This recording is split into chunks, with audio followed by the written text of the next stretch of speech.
You're streaming on GNN, the global news network. This is a special presentation of Japan Journal, the internet's #1 English language online cybercast from Japan. GNN is a network of TDM, Totown Digital Media, a division of Totown Communications Group Japan. And now your host, Malcolm W. Adams. So, wow, at last, you're an amazing fellow. Well, thank you, Malcolm. I'm honored. I mean, you are a spectacular fellow.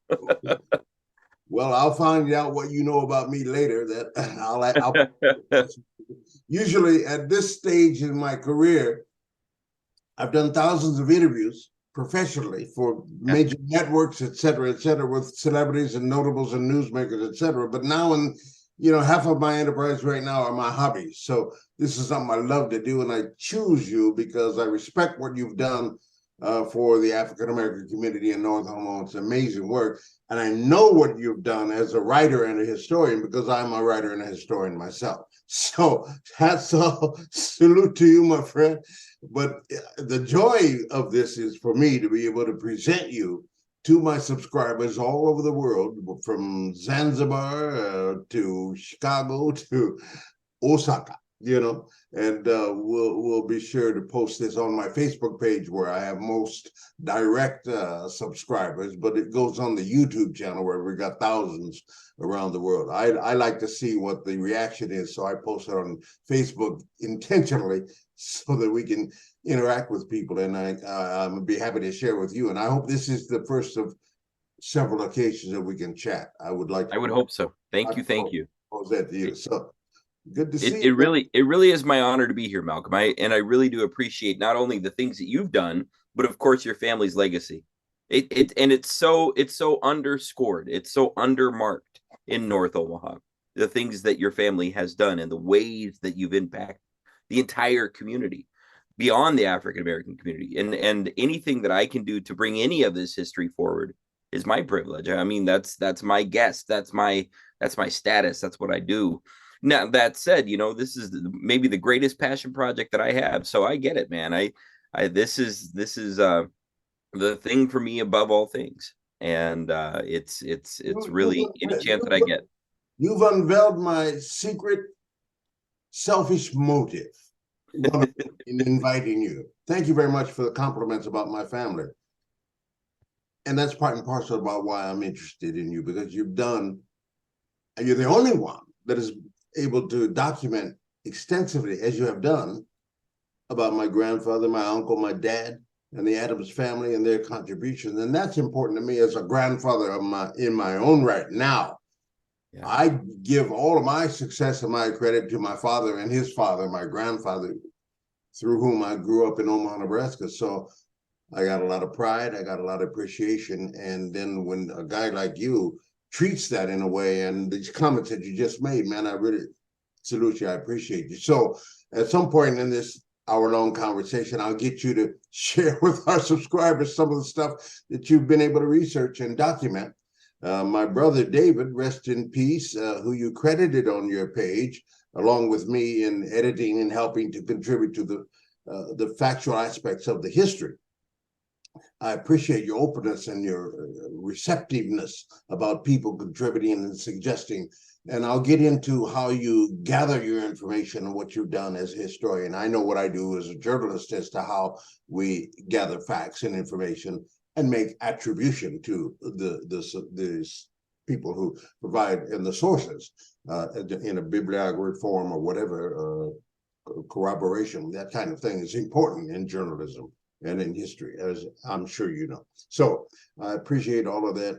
So, man, we've already started here. We're recording. So let me just say once again to my subscribers here that you are tuned to the streaming service of Japan Journal, the internet's #1 weekly international online cybercast from Japan Journal, with your host, Mal Adams, here on the Global News Network. We call it GNN, formerly CNNIM, but this is now GNN. I've even stolen their font type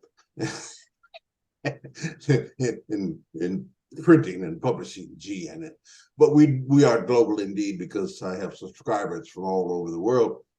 tuning into this channel. So it's a labor of love that I do, and it's a continuation of my profession for 53 years here to be able to gather information and present information that I'm particularly fond of right now at this point in my life. So my friend, talk to me. When I first contacted you, I didn't realize you were in Portland, Oregon. And so that precedes my first question to you is how the heck you came to be a North Omaha dude. But I checked further and found out you came by way of Canada. Give us the story from the beginning. Who are you? Where are you from, man? And how'd you end up in North Omaha? Coming from where I'm from.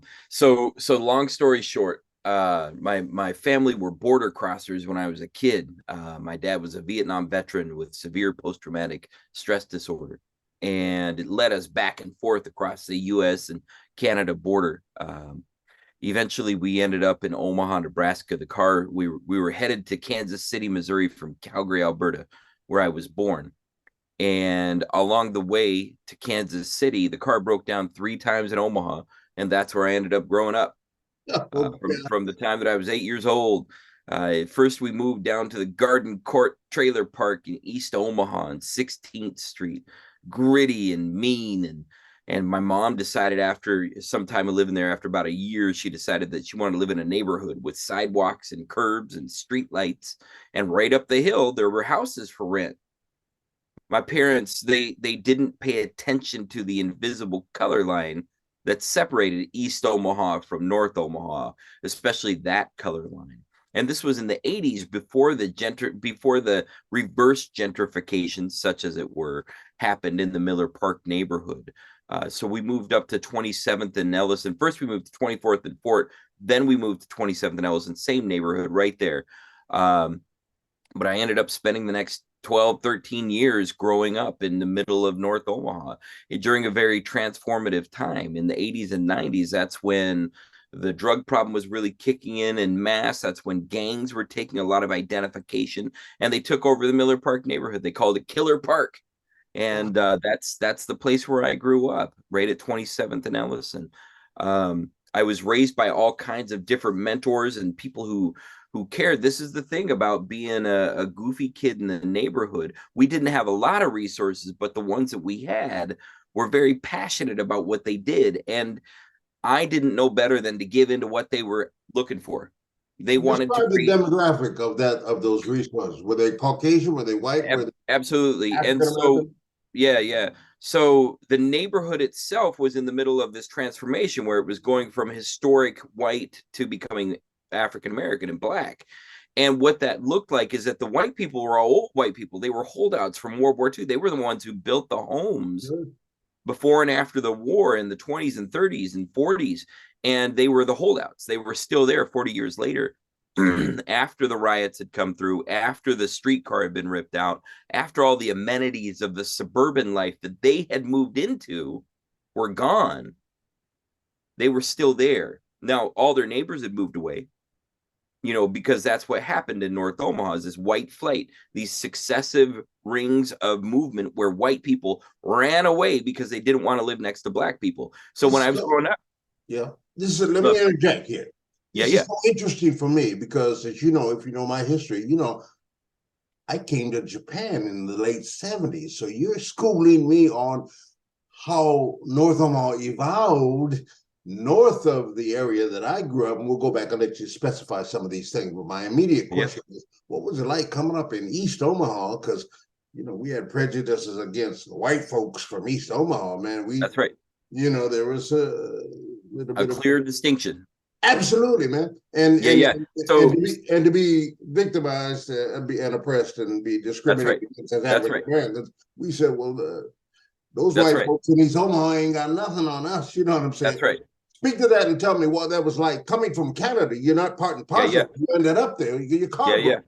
So describe that for our viewers, East Omaha, and then how you, as a Caucasian, were able to move into an area that subsequently became gentrified. That's right. So basically, it's all very interesting. One of the things that happened immediately into moving into East Omaha, we used to go and stand by the fence on 16th Street and wait for the bus for the van from the Sherman Community Center to pick us up and bring us to Adams Park Pool to go swimming. Now, Adams Park is over at 33rd and Wirt Street, right over there. And there's a community center with the swimming pool. They built that in the 1970s to placate the Black community. But this van from East Omaha took us from there up to that park because that was the only swimming pool for all of North Omaha. And remember, we're talking the whole region from Dodge Street north up to Ponca Hills and the Washington County line, 72nd Street east, all the way over to the river. So it's a big swath of land. It's a lot of community. It was the only swimming pool. Carter Lake area? Exactly. So that was East Omaha. Yes. So being down there, one time my older brother and I, we were standing out on the fence waiting for the van, and we got jumped by the East Omaha Rats. You know, it was this gang of white dudes wearing jean jackets and t-shirts like it was the 1950s. They had their cigarettes up, and they rolled up on us and they beat my brother up and took our dollar bills to go swimming. Stop it. They didn't do it once. They did it 3 times in a row because we were dumb Canadian kids who thought this won't happen again. Absolutely, yeah. And it happened again, and it happened again, and it happened again. And then my mom was like, all right, we got to move. We got to get out of here. That said, when we moved up to Miller Park and when we moved up the hill, so there's a cliff that separates East Omaha and North Omaha. It's a clear physical distinction. And when we moved up the hill, my parents, so my dad was in Vietnam, and he had this whole belief fighting with African-American soldiers that there was no difference. Everybody was in the foxhole together doing the battle. Absolutely. Everybody was trying to make it through. So we're just going to move up there and see how it is. Right. And the fact of the matter is, Mal, is that, you know, I was a goofy Canadian kid with a goofy Canadian accent wearing corduroy pants and cowboy boots in the 80s when all of my peers in school had on sweet hair. They were wearing some parachute pants and Air Jordans. And I kind of stuck out. And you weren't that far out of fashion. You were just a little bit late in your involvement because those corduroy pants and checkered shirts, we Black Americans were wearing that to Lothrop Elementary School 10, 20 years earlier. Absolutely. So you were that off, course. You were cool. You were a homeboy. Man, when I got there in the 80s, it wasn't cool. And so I became a target. And that is how I grew up, Mal. I mean, it was hard in the neighborhood because there was a lot of tension, right? There was a lot of tension. And it wasn't just gang tension. It wasn't just violent tension. It was the tension of poverty. It was the tension of neglect, benign neglect from the city of Omaha, but also the suffering neglect of families and parents and these children who were in combat to survive. And it wasn't like we were constantly at each other's throat. There were times of melancholy and peace, but those were so far in between. And growing up in that way, lived in this constant tension of I was white. I had a goofy accent that I learned how to get rid of. And it was that thing of belonging, but not belonging simultaneously. So these people who took care of me, who raised me up, who I mentioned, Mama San and Papa San, they were Mr. and Mrs. Hickerson, who lived on the corner from my house. They were right next door to us at 27th and Ellison. And Mama San, she kept an eye on me everywhere that I went. I mowed her lawn. I shoveled her walks. She had me do handyman work around her house when I was a teenager. And that was cool. But it was like, you know, it was that tension of, oh, here's this African-American woman who cares about me more than the old white people at the church. Wait, the name Hickerson. Yep. She was African-American? Yep. So Mrs. Hickerson was right there on the corner of 27th and Ellison and her husband, Mr. Hickerson. And it was a fascinating time because they were in their 80s. And I was this young punk kid who lived next door, but I constantly availed myself to them to be useful because that's just what I knew how to do. There were old people next door. You take care of them. That's what you do. Sure. And so I always had their eyes on me. On the other side of our house is Pat Abernathy. Pat still lives there. She's lived there for 40 years, 50 years now. And she was a correctional guard, African-American woman, single mother, raising a couple kids, and just a beautiful human being. But she kept her eyes on me. Across the street was another family. They kept their eyes on me. And so folks were always around. Over at my church, though, I went to a couple different churches in the neighborhood. My family didn't go, but I did. It was part of the identity that I wanted to have, that I wanted to learn about. And so first I went to Christ Love Unity Church. It was over at 29th and Ellison. And that was where Reverend Helen Saunders was. And Reverend Saunders, she took it upon herself, again, African-American woman who kept it in her mind that she needed to keep an eye on me. And she was there all throughout my teenage years. Even when I didn't go to her church, she still kept her eyes on me. I have a distinct memory of growing up with her, and she had this Volkswagen Bug that she would keep parked out on the street all the time. And on the back was a bumper sticker that said, Malcolm X lives. And Reverend Saunders made a point of constantly telling me, you need to learn this, you need to know this. And she would teach and tell me about radical Black history. Wow. About these larger forces. And then over at the other church that I ended up going to Pearl Methodist, and that was at 24th and Ogden, right there in the Miller Park neighborhood. Gigantic Gothic building, dark red brick, beautiful sanctuary, had a gym in the basement, but there was a nonprofit in this church. And this nonprofit was called United Ministries of Northeast Omaha. And they were the ones who gave me my first ever job. They hired me when I was 14 years old to work. A man named Idu Maduli came to my house. And Idu was also called Ernest Neds by the white people in the neighborhood. And Ernest came to my house because my mom worked at the church. And they connected, and he came to my house and he said, Adam, I want you to help me teach this summer. And I said, well, I don't know anything about teaching. He said, well, you just come with me and you'll learn how. I said, well, what are we teaching? He said, drama. I said, I don't know anything about drama. He said, you're 14 years old. You know all about drama. Come with me. And so I ended up spending 3 summers with him, going to Omaha's public housing projects. There were 6 different sets at that time. We'd spent 3 weeks at each one teaching young kids how to get up on the stage and share their voice through African fables. And Idu Maduli made a point of teaching, telling, and showing me as we drove around North Omaha, this is the history, this is the history, this is the history, and really blowing that up. And that was just like instantaneous education. And then finally, of course, were the old people who were at Pearl Methodist Church. They were all the old white holdouts from the neighborhood who had been there for 40, 50, 60 years. And they had crazy stories, Mal. And I'm sure that you know some of these stories. They'd tell me about the streetcars. Now, in the 80s and 90s, North Omaha, right? In the 80s and 90s, North Omaha looked like it had been bombed out.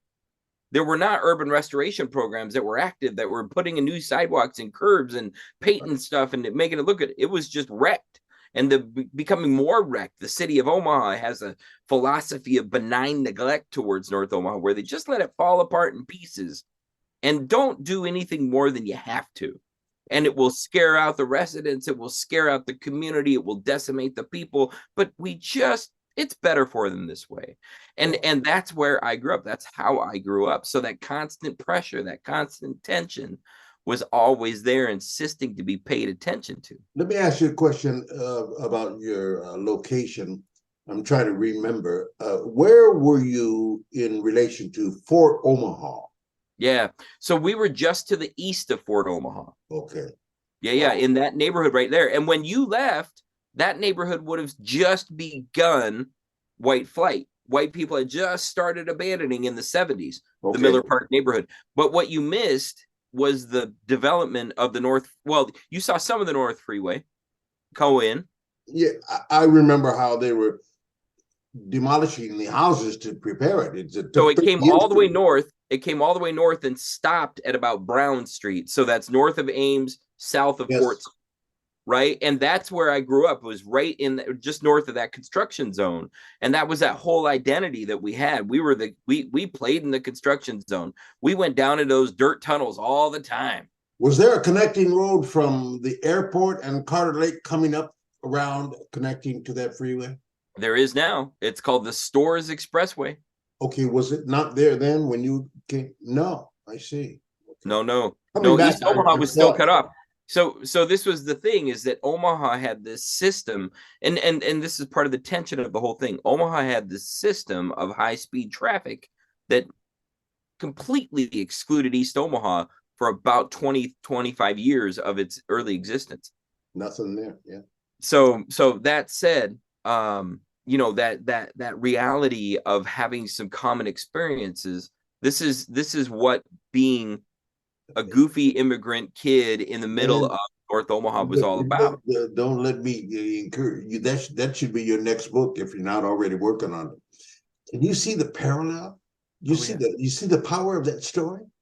As a Caucasian young man coming up in a blighted area, which would otherwise the demographic would be a Black community, but here you are, a white kid coming up, experiencing the trailer park existence, but for your dad and your mom wanting to improve, moving you a little bit into a more middle class white community, yet your influences were from the emerging Black community. This is crazy. It's an amazing story. It's a movie, man.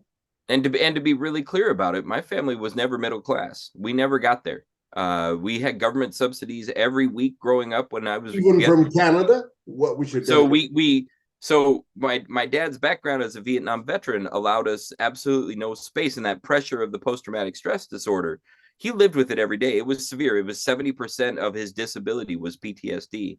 And it disabled him from being able to be a member of society in a successful way. Couldn't hold down a job, struggled with alcoholism, struggled with money, and just that whole concept of how do you make an economic reality work for a family of 6 people.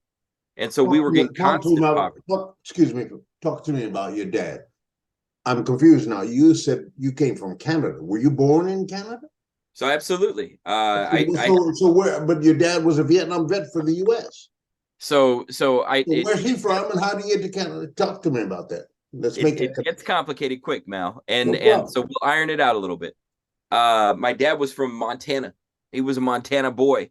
Grew up on a big ranch. Had a family of his family had been there for a generation. They were German immigrants who came over after World War I, and they came over to the States and they started ranching and they got it going, and they did good. Successful people. My dad's do you know any of them? Your great grandparents or your grandparents? I know who they all are, but they've all passed. I mean, I come from a very short lineage. My people don't live long. My expiration date's set if I don't keep working on it. So my dad's dad died when he was 17 years old. And the Marine Corps stepped into town one day and said, "Hey, we need some of the toughest guys here to go off to Vietnam." And my dad stepped up and he said, "I'll go." And he was just this cowboy country kid and headed off halfway around the world. So he ended up doing 3 tours in the Marine Corps in Vietnam, which was extremely rare. Yeah. He got back from that 3rd tour and they said, "Hey, you can't come back. We're not going to let you. You're a little bit too far gone." He went back to his hometown and discovered that in those 3 tours, his mother had been writing him letters every week, and he never opened any of them. And when he didn't open any of them and he got back to town, he found out that his mother had sold the ranch. She had been asking him for 3 years what to do with it, and he never responded. So she sold it, and she traveled the world.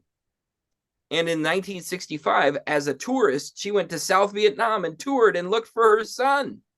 Stop. Come on. What? Is your mom still living? This is my grandma. Your grandma? And, yeah. She had passed a long time ago, but she had discovered that her son was unavailable to her, so she just kept selling the ranch, and she ended up moving into town. And he got back from Vietnam, discovered the ranch was gone, and he didn't have a livelihood. He didn't have a way to make it. But again, that post-traumatic stress disorder was setting in, and this was the late 60s. There were no services for veterans at that point. Remember that Vietnam was the neglected war, and people were mad and angry. Absolutely. So he starts traveling around trying to make a living, gets up to Alaska, and then eventually runs a portable lumber mill and comes down to Alberta, where he met my mother, and they had a kid. That kid was born out of wedlock. And in 1975, when I was born, if you were born out of wedlock, your father's name was not put on your birth certificate. Wow. So when I went to get my citizenship when I was a teenager, they said, "Oh, your father's name is not on this birth certificate. You can't do it." We were poor. We didn't have money to go get a blood test. Tell us what your father's name was. Robert Sasse. That's and relevant name, Sasse. That's the Sasse part. Absolutely. Where's the Fletcher part coming? So Fletcher's my mother's maiden name. Yeah. And so I had grown up, I had gone to Miller Park School, McMillan School, North High School, and I was Adam Sasse at every one of those stops. But when I got to the INS office, to the immigration office, they said, "Oh, no, you got to use your birth certificate name because your father's name is not on here." And my birth certificate name, my government name was Adam Fletcher. See, it was my mother's last name. So suddenly, as a teen, in my late teens, I had to adopt a new identity. I went from being Adam Sasse to being Adam Fletcher. Well, then Facebook was invented, So and you I put wanted to Adam connect. Fletcher Sasse. I wanted to connect with my friends from high school and my adult friends, and God. so I brought them all together. Amazing, man. Thank you. Professionally, That was a big question in my yes, head from sir. the time I started researching you. Incredible story. Absolutely. Man, I'm loving And this, man. so my professional friends still know me as Adam Fletcher. And in my work, so this all ties it together for you with a little bow on top. Since the time that I was 14, I decided that I wanted to be just like Idu Maduli. This dude was 6'4", had beautiful long dreadlocks, and I knew that I would never aspire to that. I'm about 5'9" if I lie. Yeah. And so I know that I'm never going to be 6'4", but when I give speeches and stuff, I'll tell the line that I decided the next summer I'm going to grow out my dreads. That's going to look sweet. Yeah. But I wanted to be just like Idu. And so I kept doing that youth work. I spent 10 years doing line level youth work where I would teach young people and train young people and show young people. And it was all about empowerment, Mal. I didn't know the language. I didn't know how to get a career. I didn't know that teaching was a career that people could pursue. I didn't know what college was. I was the first person in my family to ever go to college. It took me 6 years to get a bachelor's degree. Then I whipped out my master's right after that. But, it was this constant struggle of how do I make the system work? How does it work? What does it mean? Because it didn't make sense to me. Nothing of it made sense. So then I ended up becoming a career-long youth worker. But one of the things that happened about 20 years ago, just over 20 years ago, I started training other people and teaching other people about how to do the work. And that's really what set my life's trajectory in my career. I'm a professional consultant and public speaker and writer who teaches the people who support young people how to do it better. So I'm constantly workshopping and traveling across the United States and around the world. I've been to Brazil, United Kingdom, Scotland, and Mexico, and all across the United States, 48 out of the 50 states, to do this work of helping people to serve young people better, especially young people of color and low-income youth who wouldn't be served well otherwise. So that's really set my career trajectory, in addition to laying the roots for this history work. Thank you very much for that introduction. We're not finished. I have questions about, I can't pronounce the name of your mentor, the African-American brother with the dreads. What was his name again? Idu Maduli. Idu Maduli. Yes. Is he still living, and are you in contact with him? So he has been a famously hard to find person. Keeps a very low digital profile. And on my last scan a couple of years ago, he was still around, but had moved out of Omaha. I'm not sure where he's at right now. Basically, is a long story short, he may or may not be alive. I was just curious. He's important in your development. Absolutely. Clearly. Absolutely. All right. And I give him my flowers whenever I can, Mal. I mean, because honestly, well, I'll help you give him his flowers. I'm giving you your flowers now as a young man. How old are you now, sir? I'm almost 50. I'm 48 years old today. Young man. I got kids older than you, man. Okay. All right. So here we go. Let me go back to this segment and let people know who may have just joined us. I'm going to review your bio here as it is written on your platform here. Ladies and gentlemen, if you've just joined us, I'm interviewing Mr. Adam Fletcher Sasse.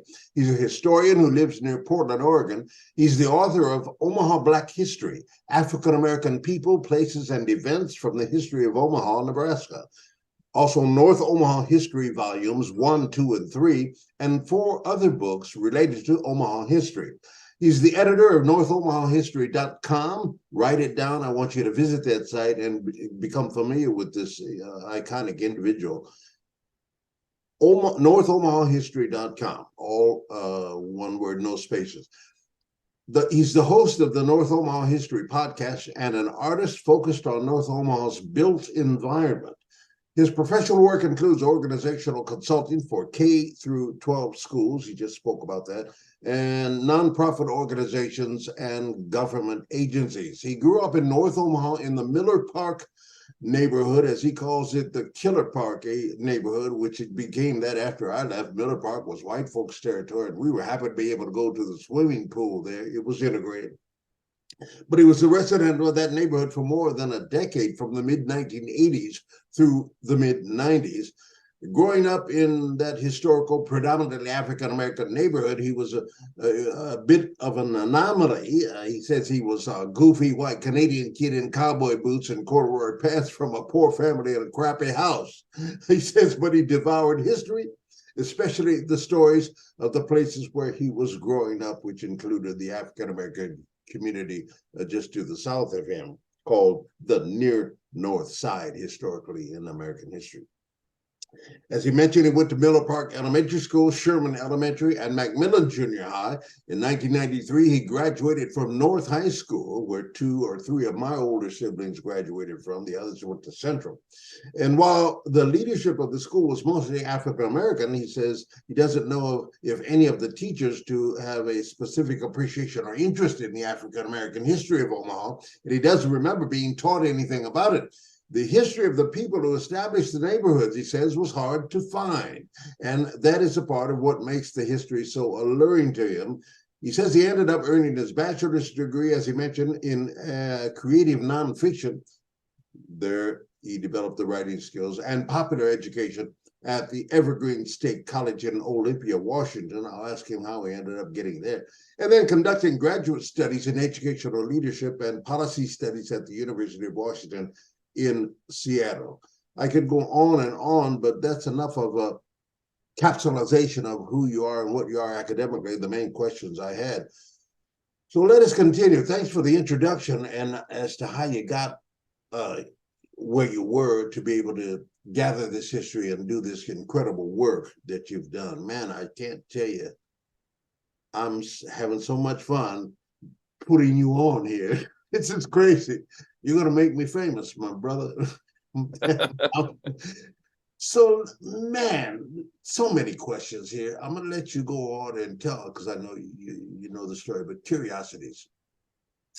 Before we go further, first of all, how did you develop the skills of becoming a historian, researching, and writing and composing, the due diligence associated with that? I know that's tedious work, man. I'm a writer. I'm a journalist. So at what point did you become efficient in that aspect of your craft? Yeah, so I worked on my graduate studies in the middle of the 2000s, and that discipline, that work, and just learning all of the ways of academia. I aspired to be not in the ivory tower, but I wanted to be respected by it. I wanted to have that a little bit of clout, a little bit of ability. And what I learned is that learning to write their style, learning to write in this way that is academic, it was the top, that was the pinnacle. And so I aspired to do that, and I worked really hard at it. Right about that time, new technology had stepped forward that was popular and available and accessible to everybody to write and edit on. It was called Wikipedia. And Wikipedia is the world's encyclopedia. And they aspired to be legit. They aspired to be a real source of the world's knowledge. And I bought into it. I started looking around on it, and I saw Chicago all over the place, Mal. And these punks from Chicago were just like Chicago food, Chicago history, Chicago buildings, Chicago. And I was like, wait a second, Chicago's all over this thing. Omaha could be all over it. That can't be hard. By that point in my life, I had lived all across the United States. I lived in North Omaha. I had lived in Washington, D.C. I lived in Taos, New Mexico. I lived up in New York City, and I lived out in Olympia, Washington. And these places set this thing in my mouth where I was like, wait a second. North Omaha. So I saw North America. I saw the United States gentrifying and rehabilitating old neighborhoods constantly. And I had a chance in the mid 2000s to go back to North Omaha, and it looked the exact same as it had when I left 15 years earlier. Wow. All of the blight, all of the pain, all of the suffering. The houses were still being torn down by the city. The streets were still crumbling. It was still a hard place to be. And I knew that if I could do something online, I could raise the profile of the community, even from 1,500 miles away, because I was living in Olympia at that point. And so I started up on Wikipedia, and I started writing about Omaha at first. And I started over 300 articles related to Omaha, Nebraska on Wikipedia. So if you look at the culture of Omaha, Nebraska on Wikipedia, you'll see my moniker is behind it. Same with the food, the cuisine of Omaha, the history of Omaha. I wrote about individuals. I wrote about events. But the thing that I kept bumping into is that every time that I brought up North Omaha, these editors, who were all volunteers just like me, they might have been goofier than me, hidden behind more computers than I could have imagined. Yeah. They replied every time that I mentioned North Omaha or black people, they replied and said, that's not notable enough to be on this website. That's not cited enough to be on this website. Mm. And they stopped me every time. So I got frustrated with that. And I felt confined by that restrictive environment of that writing space, just in terms of it had to be encyclopedic. That's the most boring writing I could possibly think of. Yeah. So I started North Omaha history right around 2007. Up to then, Mal, I taught myself everything. I taught myself how to code into Wikipedia. I taught myself to look up online resources. But back in 2006 and 7, there were no North Omaha history resources on the internet. It just didn't exist. There was no open access to the Omaha World Herald. You couldn't get it digitally. You couldn't get the Omaha Star digitally. It was rough. It was the Wild West on the web. And so I found NorthOmahaHistory.com to be different. Let me stop. I'm getting emotional here because what I'm realizing as now I've inherited the family historian status in my family of 7 siblings and the grandchildren of John Adams Sr. And as I went to Wikipedia and found things, I kept finding more and more things.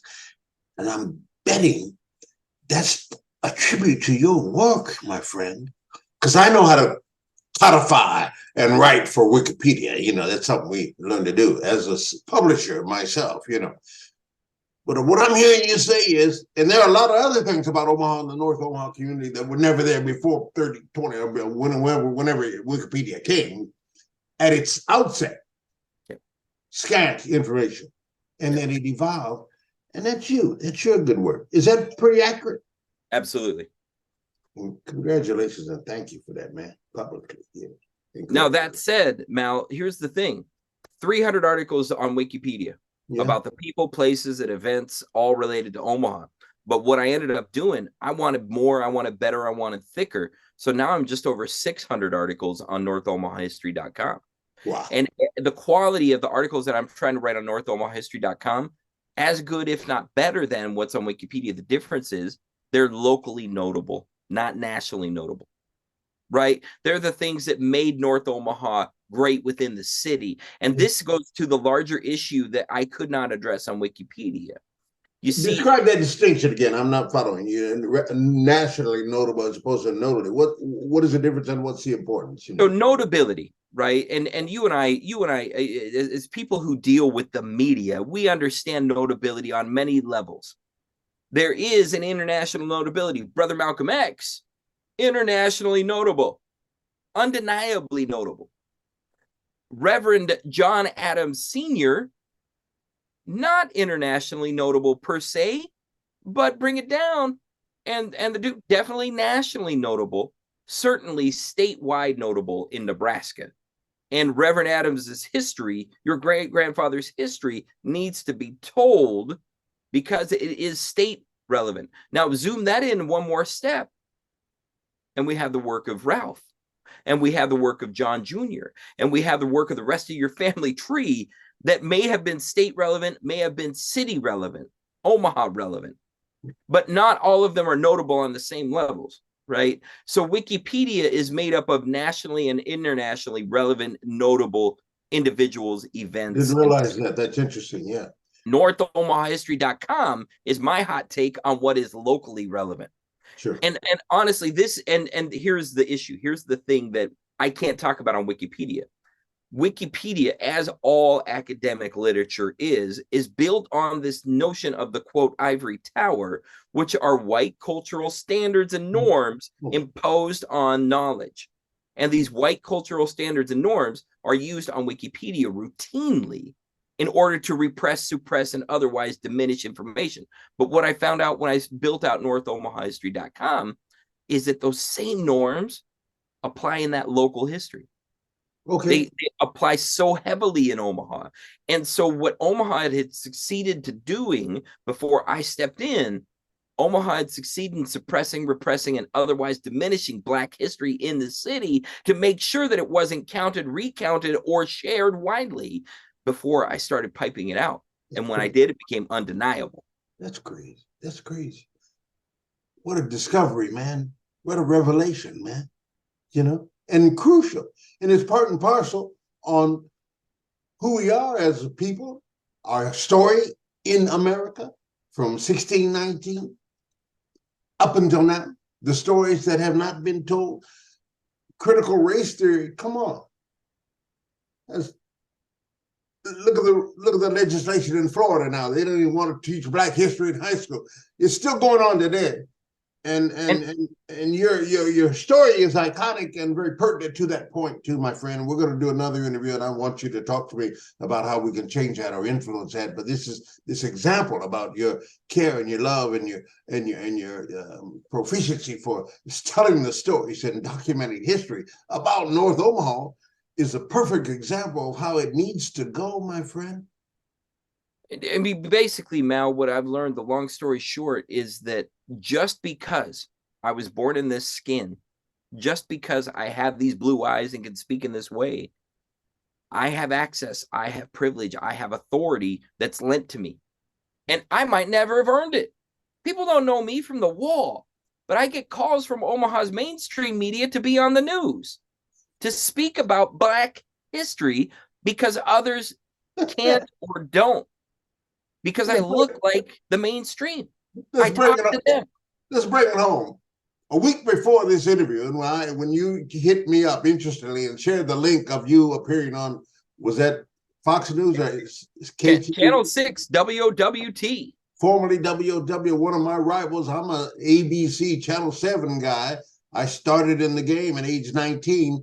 You got it. Why did Mal Adams become tolerable for them? Well, because on the day I took the audition, I was hired on the spot because I grew up in a law office, Adams, attorneys at law, knew the importance of communication, and my grandfather would not let me disspeak myself, even though I was proficient in urban vernacular on 24th and Lake Street. So I was multilingual at the time. By the time I was 7, that's another right. story. But I knew how to spin a phrase in the acceptable vernacular. You know that's what I'm right. saying? And I could read and write because I grew up in a family that was educated. That's right. Lower middle class as it may have been. But my point is this. Interesting introspection about the structure of Wikipedia and how it gains information. We used to call it, when I'd write a news story as a news editor throughout my career, you look at a story and say, well, it doesn't have much news value. You know what I'm saying? So a story might get suppressed or repressed because we only got 30 minutes of news, and so we pick and choose. But Wikipedia is doing the same thing, but influenced by people whose mission was askew and not necessarily justified. So, that's man, right. We need you to expose that, and I'm going to help you do that in another piece. That's right. But let's talk about the nationality aspect of the Wikipedia information. I don't know that there's anything on there. I did find some stuff doing my own research about the Adams family. My grandfather, I knew this before there was an internet. Growing up in the law office of Adams, attorneys at law, I used to see these 2 big plaques on the wall of my dad's office, one from the South Carolina Supreme Court, a certificate proclaiming my grandfather, who pled a civil rights case there about a guy who literally shot the sheriff in South Carolina. The Pink Franklin case, Google that, South Carolina. He lost because there was not a jury of the peers of the African-American who shot the sheriff that kicked in his door at 3 a.m. to collect some sharecropping money in 1908. The same year the fledgling NAACP was born at the helm of the New York-based Jewish community who aligned themselves with intellectuals like W.E.B. Du Bois and others who founded the NAACP. To this day, there was a chairman who was a Jewish guy. Okay, so, but they prided themselves on assigning and prioritizing and championing civil rights cases that became of national prominence, and then they would derive the benefits from promoting that. Well, my grandfather's case was the first case in 1908 where he pled this case in an appeal before the U.S. Supreme Court.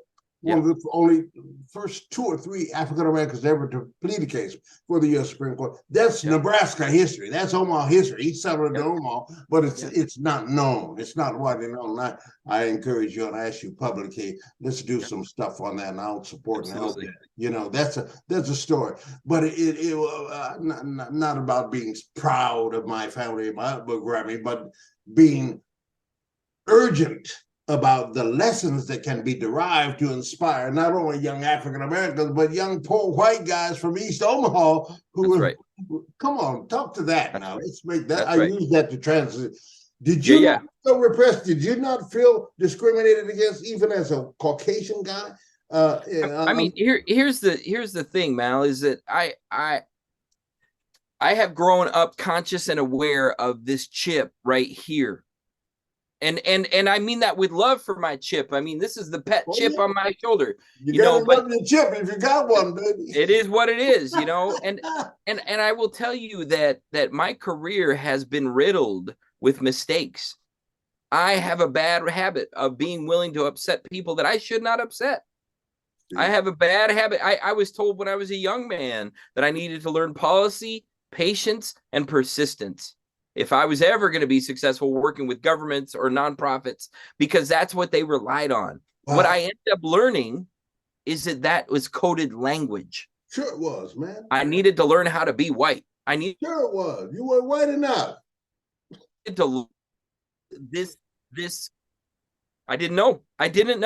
You know, I just thought that I could be driven off the power of that frustration, that angst.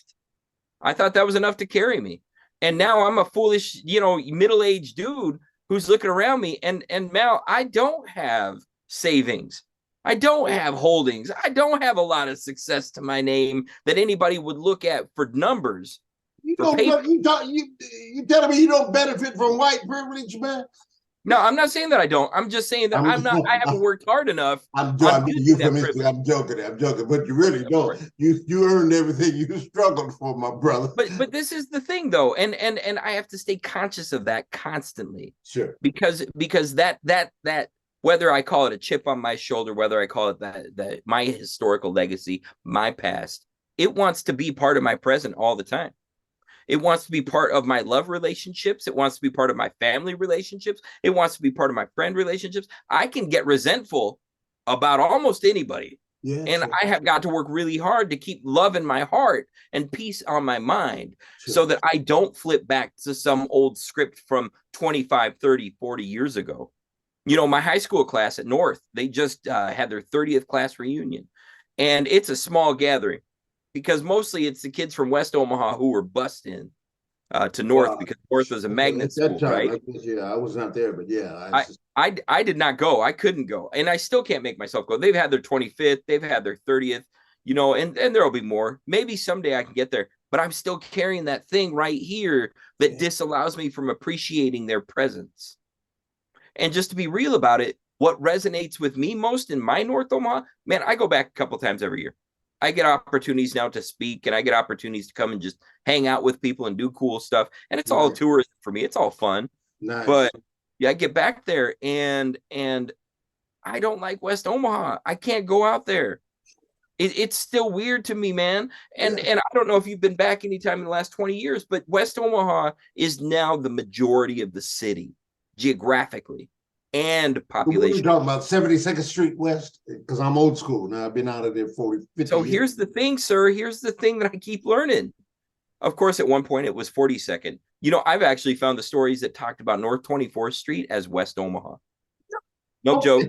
Now, it was 1860s, but they were talking. Sure. But, right? And, you know, the term near North Side actually applied to just north of Dodge, right? That's absolutely right. And Harney, originally, the near north side was 7th and Dodge. Okay, you see what I'm saying? And I know the history simply because my granddad, as a presiding elder of the AME Church and St. John AME, the first black church was right there. Was right there originally, right? And so I think he led the procession, if history correct, maybe you can find that's right. To 22nd and Willis, you know, and this very iconic architecture, you know, Prairie Valley kind of stuff. Right. Whatever that's right. That's right. I grew up in that church, man. There it is. Oh man, I have things to learn from you, sir. That's for sure. So that said, though, I still carry whatever that burden is in my imagination. Yeah. It still lives in my heart, and the way that I exercise it, not physical exercise, but exercise like a ghost. Yeah, The way sure. that I exercise it is through Yeah. this work, is through this writing, is through this. EXOR. Yeah. That's right. Yeah. Mm-hmm. And you find yourself doing that from time to time? Absolutely. Absolutely. And I have to communicate, and I say this gently, but I also say this to a man who's wizened and knows things. I have to commune with people who haven't been alive for 100 years. Sure. I have to break bread with the ghosts who are willing to come and talk to me and be in that space, not in some ethereal hippy dippy way, but in a way where I can tangibly understand these stories are so much more than what I can write. Because these ancestors who came through, who are not my ancestors, who I am merely a tourist visiting, these ancestors who came through, they lived full lives. They weren't rich in money, they were rich in story. And that's the story that I'm trying to just get a crack of a hint of the essence of. I just want to spill a little bit of those beans. And they want that out there so that other people, especially from the community, will come in and dig further and learn more that I can never learn. Describe what do you mean by these ancestors again? Tell me again. You're talking about your personal lineage? I'm not talking about my birth lineage. I'm not talking about people who look like me or share my family's names. I'm talking about the people, again, who I'm not related to, who I know with my heart. I am a tourist at most. I am a reporter. I'm a historian. I'm an investigator. Yeah. And these are the ancestors. But when I say ancestor, I'm not just talking about somebody's grandpa from last year or from 20 years ago or from 50 years ago. I'm talking about folks who lived 150 years ago in Omaha, Nebraska. Yeah, I see. I'm talking about Archie Hermiston, who came through. He was the first printing press operator in Omaha, came in the 60s, 1860s, to run the printing press at the Omaha Bee newspaper. They gave him his flowers when he died 30 years after, because he was the city's biggest and longest term print operator. When he was an old man, he was pulling the lever. Where was he located? Where? In Omaha. He came through Omaha. Yeah, but where in Omaha? North side? Well, so this was in the 1860s when Omaha was a little dot down around the river. I see. Right? This is when it was just a young city. There were 1,000 people and 13 of them were black. There were 1,000 people and then 25 of them were black. But that whole identity hadn't been formed. There was not a substantial number of African Americans in Omaha in the 1850s and 60s. You know who the first black man was? York. So it's a funny thing that you bring up York, because it turns out there were even people before him. Oh, wow. Okay. So I'm working on chipping out these stories and making sure that they get told. But the long story short is, so York came through in 1804 with the Lewis and Clark expedition. Yeah. The city of Omaha has still not recognized York as the first African American to come through the region, and we're working on that. We're getting there. They just installed a statue for Standing Bear, the Ponca Sioux leader, right? He brought through his people. He brought through his people through Omaha. He lived in Omaha for a hot minute, and he came to trial in Omaha, where General Crook sued him for leaving the reservation. Where does the statue exist? The statue, they put it down by Carter Lake, down by the airport. With the idea that that's going to be a visible site where people can see it. Do you have any knowledge or suspicion as to whether the city of York, Nebraska may have anything to do with York? You know, I would like it to be that. I would like that to be the case, but it's not. No. York, Nebraska is so far escaped from the route that Lewis and Clark took. Sure. Can't really connect the two. But the thing about York, and the thing worth mentioning, is that he was enslaved when he came through Omaha in 1804. He was enslaved when he came back through in 1806. Omaha and Nebraska in general has a legacy with slavery and enslavement that they have not dealt with. Okay. And York was one of dozens of people who were enslaved in Nebraska from 1804 later on. Now, the first black people in Nebraska, though, now, Mal, not a lot of people know this or understand it, but in 1541, a Spanish conquistador whose last name was Villasur came through up to Nebraska. on an expedition, and they had with them a Moor, an African Moor, who was not enslaved. He was a free man. Free man, sure. And this dude came up to Nebraska, and he was the first one in 1541. So that legacy of Black people in Nebraska goes so much further back. It goes further than white people, than the European Americans who are shared and attributed with the state in the first place. Let me digress here and tell you a little bit. We'll share stories here because this is fascinating to me. But I don't think I've ever had a chance to kick it with a guy like you. Although growing up in Nebraska, we're surrounded by white folks, so we have to be marginal as African Americans who are going to penetrate the status quo and emerge and try to access and achieve our goals, right? Whatever education we can amass and positioning, right? We had to do that. But now I'm in Japan in self-imposed exile for close to 50 years, surrounded by, ain't no white folks in my life, except for the fact that out here in Shizuoka Prefecture, by the way, Omaha is the sister city of Shizuoka City, which is 40 minutes up the freeway from me. Isn't that interesting? We'll talk more about that later. I'm involved with the sister city relationship here in the city of Kakegawa. One of my many enterprises, don't talk about being an entrepreneur. I'm a free Black man in this country, man. Whatever I conceive, I can achieve. And there's no intrusion, no impediments to my progress because of the complexion. I would not have had the complexion for the connection in the United States, being a melanated brother. But we inherit and we embrace the Japanese and the Asians for being people of color in the American perspective. You know what I'm saying? So long story short, one of my enterprises is the Mal's Bar, which I established, first Black-owned bar in Kakegawa City, which is I call it the long name is Mal's Bar, the International Communication Space and Emporium of Gastronomic Excellence. The short name is Mal's Bar, but I happen to be positioned in this town where an American corporation builds a factory. Corning Corporation from upstate New York, Corning, New York, made the first light bulb for Edison, who invented the light bulb. They made the glass for it. Yep. Fast forward a couple hundred years or whatever, and they build a factory here and employ a lot of Japanese mechanics to help build these furnaces to melt this glass, to build this glass for what? Cell phones and smartphones and all kinds of smart glass, touch screen and all of that was done right here and in Osaka before business got bad and the Koreans offered a better deal, so they moved the plants, and China now is emerging, all of that. So America exporting jobs to Asian for they get a bigger bang for the buck. I digress. While the factory was here, they were the largest taxpayer in this community of 120,000 people. I'm the most prominent foreigner in town because I'm the Black guy that owns the bar down there, and that former TV guy who still does media and stuff. So the Corning Corporation sends a lot of their engineers to this factory to impart knowledge and technological exchange to the growing Japanese staff to help build this glass. So they come to town, and all of the Japanese managers who are welcoming them at Corning say, man, they can't speak no English and they ain't got no cultural compatibility with these white technicians coming in, many of whom have a certain flavor to the color of their neck.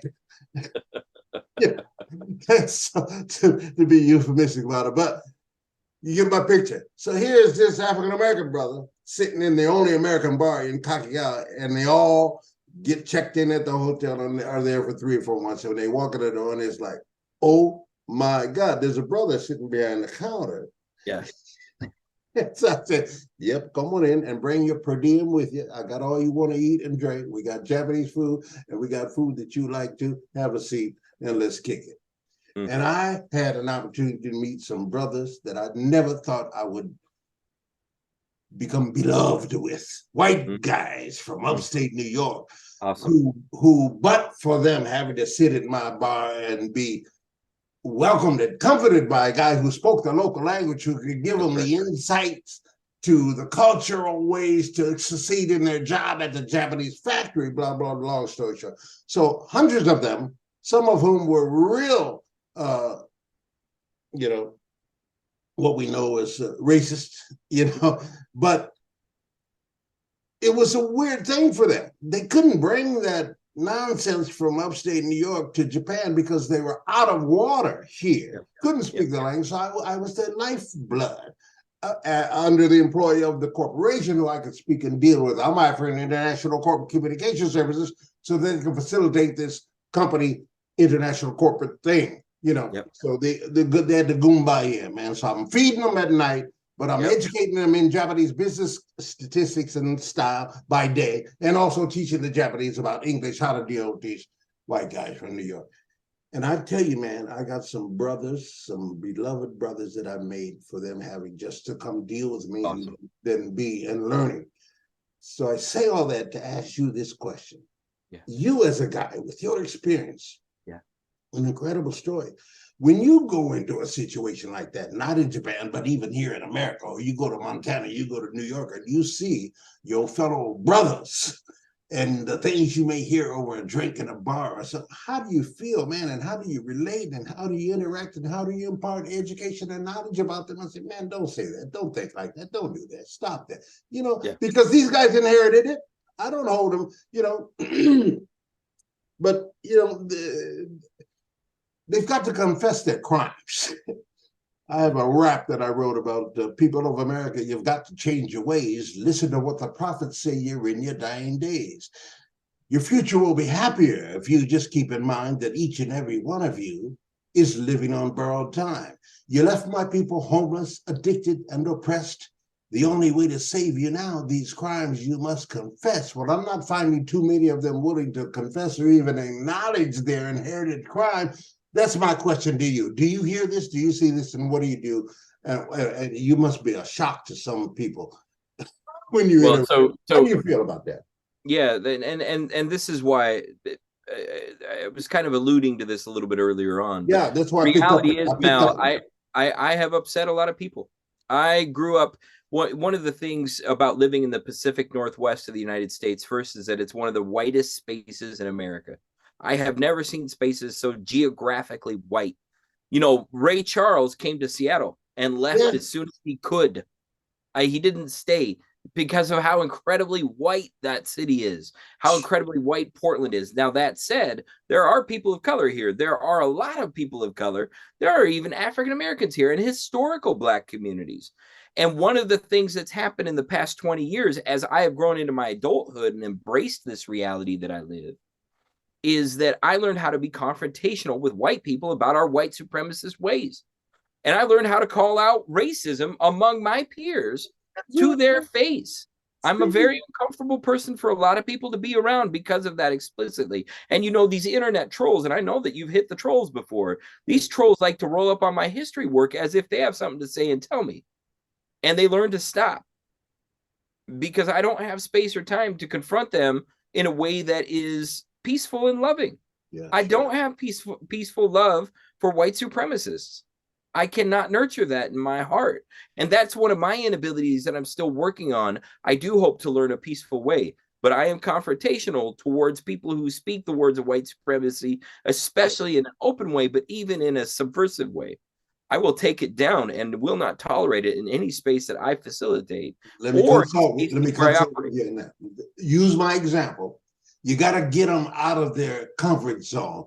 Bring them to Japan and bring them to the Mal's bar where they have no language skills, no sense of culture. You take them out of their zone, but through me, they would not survive. You feel this is one of the ways that white supremacy thrives, though. Absolutely.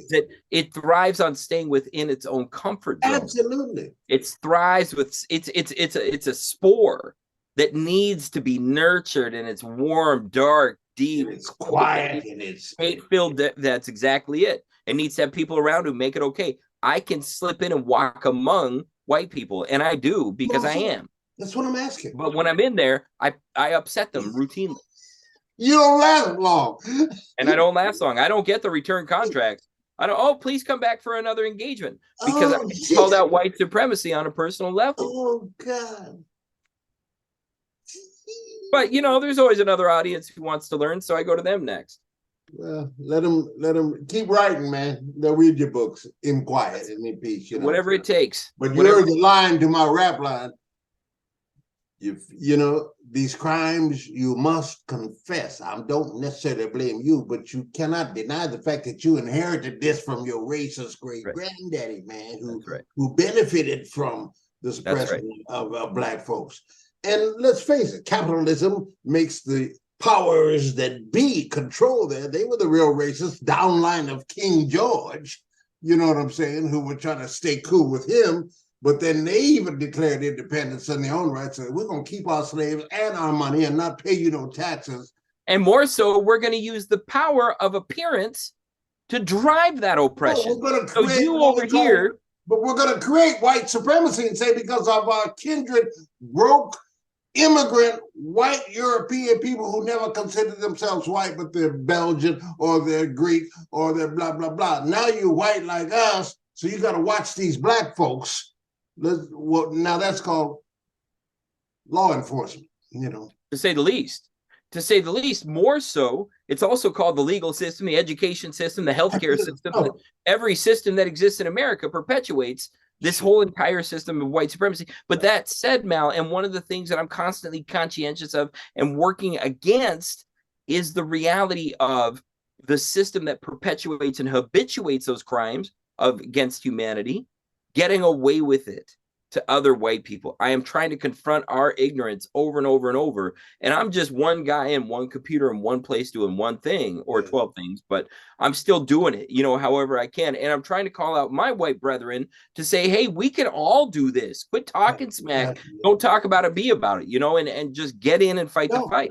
Trust me, I know they're there because I've entertained them, hosted them at my bar who came over and they'd stay after closing and say, Mal, can we talk? And I got brothers, white guys that I love, man, goodness, we bonded, who feel me and I feel them. I know you from upstate New York, and I know you're surrounded by, because I've been there and been taken homestayed at their homes, and they take me to the local bar, and I get some shame, who's the dude with the brother, Yeah, but it's communication, it's exchange. But what I'm saying to you is, man, your potential lies in the fact and the extent to which you're able to do that. So we got to promote your mission, man. We got to equip you with the access to deal with these things. There are a few other prominent Caucasian Americans who are doing this on this mission. I get the name of one of the brothers who's like Malcolm X, man. He just breaks it down so hard. The white folks look at him and say, man, do you know where you from? Do you know? But no, I did get this about Tim Wise. Exactly. Thank you. He ain't got nothing on you, man. I mean, because I'm sure you lived it. You moved on up from East Omaha to Millard Park area, you know what I'm saying? In a white world. Oh, here's the other part of that early history, just for your edification, is that in the 10 years before my family got to Omaha, we were homeless. We lived in the back seat of a car and lived in motels all across the middle of America, from Montana up to Saskatchewan to Calgary and all the rest of Alberta, over to British Columbia, down to Idaho, into South Dakota. When we got to Omaha, we lived in a motel in Bellevue for more than 3 or 4 months. We were in one motel, and then we moved to a different motel that was even nicer. But man, when we're talking about motels, we're talking about that 1980s dirty, skanky, you drive in, you access the front door. It's nasty. So my family didn't have a regular home for 10 years of my childhood. And so what ages? Tell me, how old were from 5 or 6? From the time that I was born until the time that I was 10 years old. I see. Okay. And then when we got to East Omaha, we were moving up because we moved into a trailer court. Moving up to East Omaha. When we moved up again, we moved up to Miller Park, where I was surrounded by African Americans and got to be. You are real. Right? So it's this whole process, and I keep and it's one of the anomalies of being me, who I am. But I can tell you this, Mal, is that I feel like I'm sneaking into a lot of these white spaces still. I mean, when I was a goofy kid on my bike, I'm encouraging you to keep sneaking in, man. So on my bike, I rode up to the airport. I rode up to Epley Airfield when I was like 12 years old. And I rode up there and I rode my bike right into the parking garage like I belonged there. And I walked right into the airport and I walked right up the escalator, and this is the 80s before all of the security and everything. But Sure. man, I made it almost all the way to a gate before the security guard caught up and he grabbed me by the shoulder. He's like, "Why are you in here?" I was like, "Well, I wanted to come and look at the airport and watch the airplane." You can't do that. You need to leave here right now. You don't have any business here. Oh You God. made me go away. That was one of I got a dozen of those stories. Because I would just walk into play, "Hey, I'm here. Let's see how this goes." You're I dangerous. didn't know any better. And I still You're- feel, and this is the problem and the opportunity, is that 40 years later, 35 years later, I feel like I'm still sneaking into these spaces. People pay me contracts. They fly me across the country and around the world. And I still feel like I'm sneaking into these spaces. And it's one part, it's one part they talk about I'm not going to remember the phrase, but they talk about, feeling like you don't belong, even though you've earned your place there, feeling like you don't belong. Imposter syndrome. They talk about imposter syndrome and this whole notion that, we feel like imposters no matter what we do. Man, I got imposter syndrome plus. It's a special thing. It's like, it doesn't matter what degrees I get. It doesn't matter how many books I write. It doesn't matter how white I try to affect myself. It always, I'm just the thumb with the hand, over and over. Even when I go back to Omaha, because I don't belong to Black North Omaha, but I also don't belong to White Omaha. Caught in the middle, man. Caught in the middle. I love it. It's a wonderful space, and I feel very comfortable being there. But it's a powerful space, man. I'm telling you. Let me share that with you too. Incredible, powerful space. Pregnant with opportunity to do the right thing. You know what I'm saying? There it is. So that's right. I wish you well, man. I support you. You got a brother in me. Thank you. Thank you, Mal. And whatever I can do in my career, 50 years, Hall of Fame, Omaha Press Club. I was inducted in a couple of years ago. That was my last trip back to Omaha, man. And man, it was hard to be there because I'm reminiscing. I felt happier back in the 50s and the 60s in North Omaha because we had dentists, doctors, print shop owners, packing house workers, and we had a tight community, man. And we were upwardly mobile. And then the bottom dropped out of it, I remember the National Guard marching through my grandma's yard on 24th in Miami, between Ohio and Miami, because of the riots and stuff. Well, what precipitated the riots was they shot Vivian Strong in the back, 14-year-old girl, and before that, Martin Luther King and Malcolm X were assassinated. Yep. But Omaha, what manifested was that we were a tight, solid Black community with pride, good churches, good professions, good community, good upwardly mobile kind of Whitney Young kind of people too, who were Urban League and all of that.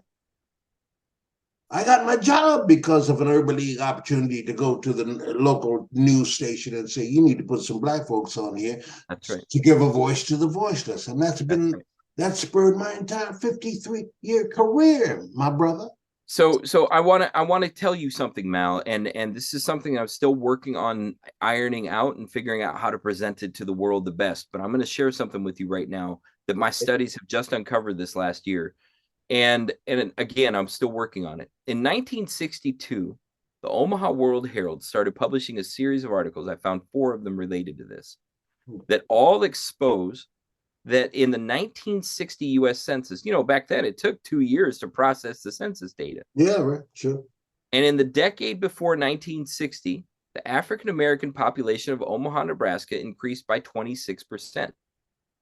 Now, that wasn't surprising because in previous decades, the African-American population of Omaha surged 3 specific decades, back in the 1880s, back in the 1910s, and then in the 1950s.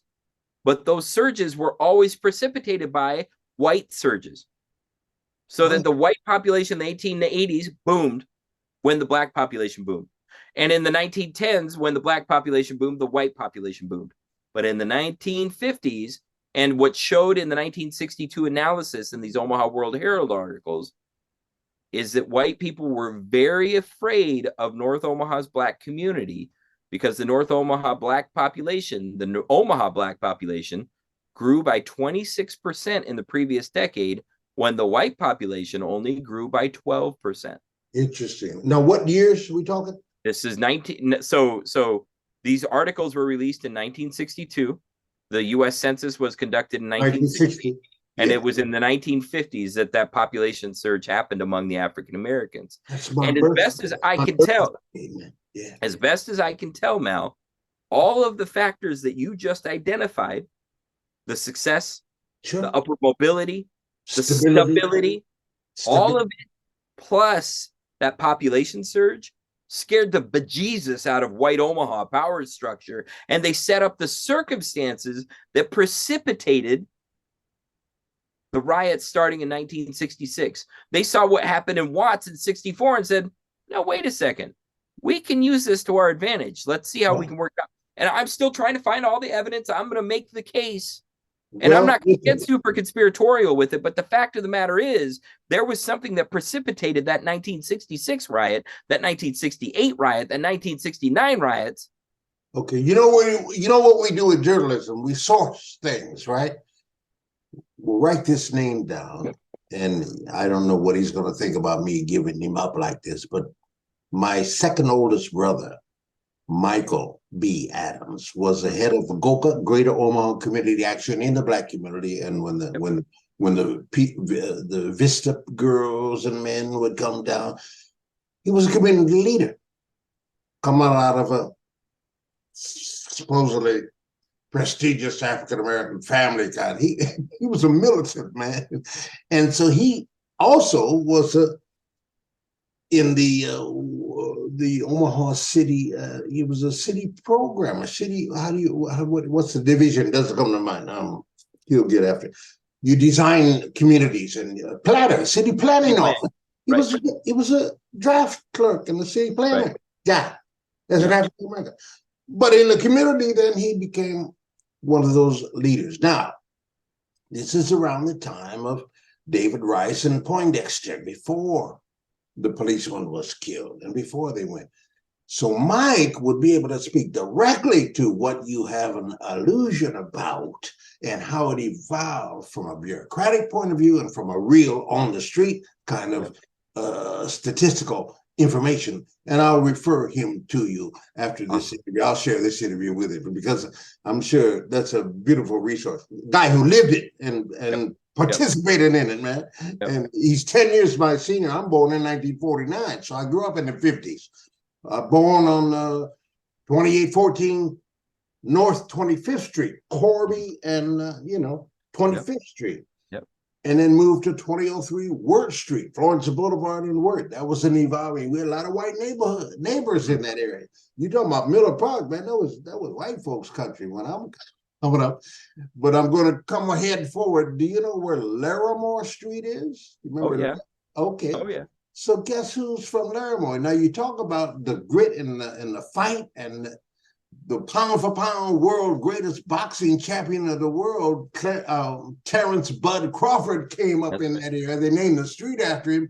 But that 20 years after I left there, I had a sister that had a house in her early marriage days with Roger Sayers, and my sister, and they had a home there. My nieces and nephews grew up there. White folks, nice area, man. But that became the ghetto to breed a brother like Bud Crawford, who dodged a bullet, bounced off his head, shooting craps and fighting his way home and to school, and then is knocking them out like crazy because that spirit in him, that heart, man, you got to write something about that. No, that's coming. That's coming. It's funny, Mal. One of the things if I was a lazier person, I would only write about the dead people. I would only write about the places that have gone and the people that have been forgotten and the whole thing. And honestly, one of the most exciting things for me is having people who bump into current day. So I could talk to Mal, and you are a thread, my man. You are a thread that ties together that long gone history and the current reality and what's coming tomorrow. I'm sharing my life stories with you. I'm living it, man. But Bud Crawford is a story, man. If you research it right now, and speak to where he came from in Omaha, because we love Omaha. We love the New England side, and I know your heart's in there. You got a feeling for it. But what an interesting story about you. For sure. I'm so glad I'm doing this interview. I don't feel like I'm interviewing you. I feel like we're writing your story and extending the story, man. But I'm going to publish this. I may have to do it in a couple of episodes because we're going up on, I don't know how long we've been recording, but let's bring it to a close, and I promise to do a follow-up. Can we do that? Good. Do it. And here's what we're going to talk about. Your future concept, your future ideas about books that you want to write, and the ongoing stories. But you're not isolated. This is Omaha. You're blowing up Omaha. You're pulling the covers off of a great community. But part and parcel, there are how many other communities like this in North America, man? Then extended to the diaspora. I just gave you a story from Kakagawa City, Shizuoka Prefecture, Japan, about a Black man sitting here welcoming lesser than white folks from upstate New York. Yeah. And then what I'm more interested in is that same period, the 50s. In my lifetime, I want to tell you about personal experiences. Yeah. My grandfather, Senator John Adams Sr., had that house on 24th Street in Miami. I used to sit on that house, and after having had dinner at the table where all the children were lined up, and Dad, as a lawyer, there, okay, what'd you do in school today? What'd you like? And Ralph, 2 points I'm going to make. I'll come back to my oldest brother, Ralph. But my dad, everybody would have to recite. And by the time it got to me, the youngest of 7, I was spitting hard because of him chastising the others who wouldn't misrepresent themselves and be inadequate in their recitation. And then by the time it got to me, I knew how to avoid all those things so as not to trigger his ire, And I became a broadcast journalist. Yeah. The other thing is my grandfather, in his aging years, used to require me at the age of 7, 8, or 9 to read headlines of the Omaha World Herald until he found a story that he wanted me to read the entire story. I read this headline, blah, blah, blah. No, next. No. You were a news reader from the youngest age. Come on, man. I was his internet. He'd say, read that story. And he would fall asleep. I'd read his story. Then the next month, he'd pack his bag and his suitcase, and Grandma would send him down to Lincoln to represent us in the unicamera. That's right. But here's the other story. My first brother, Ralph W. Adams Jr. Do you know about him? Tell me. He retired as the executive director of the National Security Agency. There was the director, deputy director, and the executive director. He was the guy that ran the agency for 3 years. The director was a national security advisor for the president, and the deputy was on Capitol Hill trying to defend stuff and Ralph was the guy running the office. I visited his office. I attended his retirement party with my sister, and I remember before even thinking about coming to Japan at the age of 14, him coming home from Vietnam vet and a linguist, did a high intensive training of Vietnamese language at the Monterey School and recruited by a local Black recruiting sergeant. We used to call him Sarge, would come and recruit. And my brother graduated from Creighton and said, hey, son, next thing is, go to Vietnam. Went in as a linguist and became an asset of the NSA, investigating, interpreting, doing signals intelligence, listening, monitoring to information. And he and I, among the family, we had the most connectivity because by the time I got up and into his mid and late career, I was a foreign correspondent. So we'd meet in Japan. He was based in Korea. And he'd come, he'd say, Mal, I'm coming to Tokyo next week with General Kim, and he sees you on CNN and he wants to meet you, so meet us at the Tokyo-based R&R facility, and I'm going to be there for a couple of days. I said, yeah. He says he's got a gift for you. I said, fine, perfect, man, bring him on. I'd come and meet General Kim, head of the Korean military. My brother's escorted him on these cross-national interviews. Wow.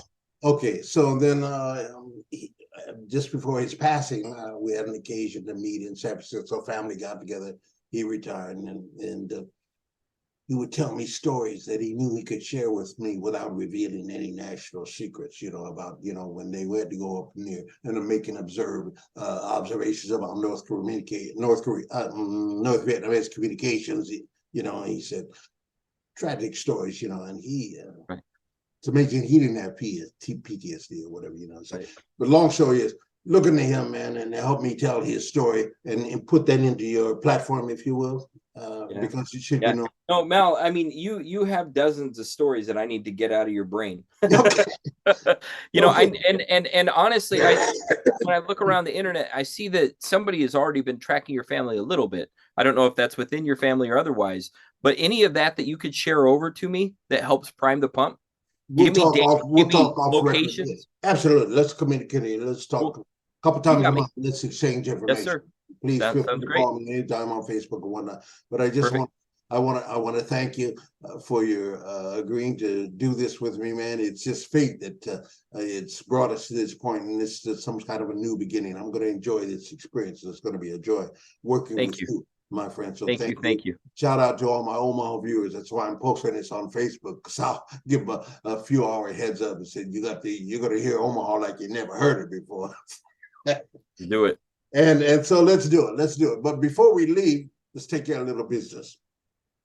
Tell us where we can get your 3-book series. Is it on Amazon? And just give me a commercial right now. So NorthOmahaHistory.com is the location for hundreds of free articles. I mentioned more than 600. I also have 3 free books on there that people can download. They are ebooks that people can download and read on their phone or on the iPad or whatever. In addition to that, I've got 4 books on Amazon. There's a 3-part series on the history of North Omaha, volumes 1, 2, and 3, just over 900 pages about the history of the community, including places and events. But I also have a book called #Omaha Black History, the people, places, and events from the history of Omaha, Nebraska that make African Americans so central to the city's role.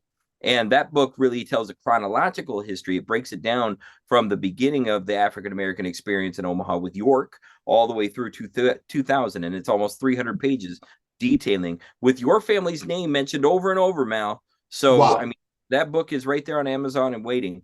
And I would recommend folks. I'm looking right now on the Amazon page. It says North Omaha History, Volume 1 of your 3-part series. It describes it as a powerful intro. This predominantly African-American community of Omaha. Book 1, I think I'm looking at book 1. Yeah, it includes the histories of racism, community leaders, and an African-American newspaper, as well as a section on 1960s rioting.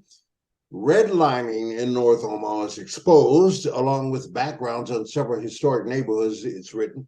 And the appendices include more than 20 tours around North Omaha and a comprehensive index. And the second one, it goes on. It's just more of that same kind of stuff. So what's the .com that you can share with our people? And I'll post this in post-production. What is your platform? It's all NorthOmahaHistory.com. Okay. NorthOmahaHistory.com. Okay, Google that, ladies and gentlemen, and just get something to drink and something to snack on and start reading and learn the history, particularly of our homeboys and girls from Omaha. Learn more than we ever knew about this story. But what's ahead for you is fascinating to me already. I'll work with you on that story, my friend. That's awesome. Yeah. Thank you, Mel. I appreciate it, man. Give you a chance to make any closing remarks to anybody, or for the record here that you feel you want to comment on. Please talk about your mission ongoing and what's ahead for you in a nutshell, please. Yeah. I'm committed to this. This is a passion project that is more than just a flash in the pan. I've already 15 years in. I've written my 1,000,000 words on the history of Omaha, Nebraska alone, and I've got 1,000,000 more to go. But the question really for me becomes, how do I use my platform and my privilege to open up the doors to more authentic storytelling? I want to see young people of color come up and tell these histories. I want to see old heads from the neighborhood, be able to tell these stories. So I'm really working on new ways to open up the doors and bring in more voices and get less white guys standing at the front of the room and more people of color and more low-income people standing in that space and taking it over and telling your own stories. And so the real question for me becomes how to empower others to do the things that I can do just because of who I am. And that's a very exciting future, Mal. I mean, that to me shows the way that I get to follow, not just with this passion project, but also with my professional work. It's less and less about how I can stand in front and more about how to get other people into that place and space. So I'm looking forward to exploring that in the near future and for the rest of my life. I got a way that I can contribute to that. How about if I do a show next time I interview some of the people on the ground in Omaha right now, such as Preston Love Jr., who I've had on as a guest here.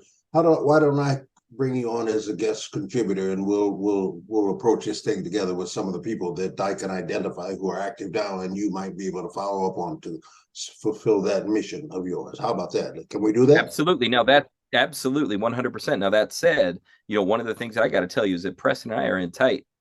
We just got done writing a 90,000 word history of blacks in Nebraska. Okay. That's never been written this comprehensively before. And him and I are in a constant learning and teaching cycle where we just ship stuff off to each other all the time. So any space that I get to share with Preston, I'm honored by. But yeah, absolutely, Mal. I mean, I knew that. That's my guy. That's my go-to guy. So next time he owes me another interview, I'm going to put him on and bring you on, and we'll talk to him together. Shall we? I love that. Thank you. Okay, let's do that. That'll be the next piece I'll do with Adam Fletcher Sasse.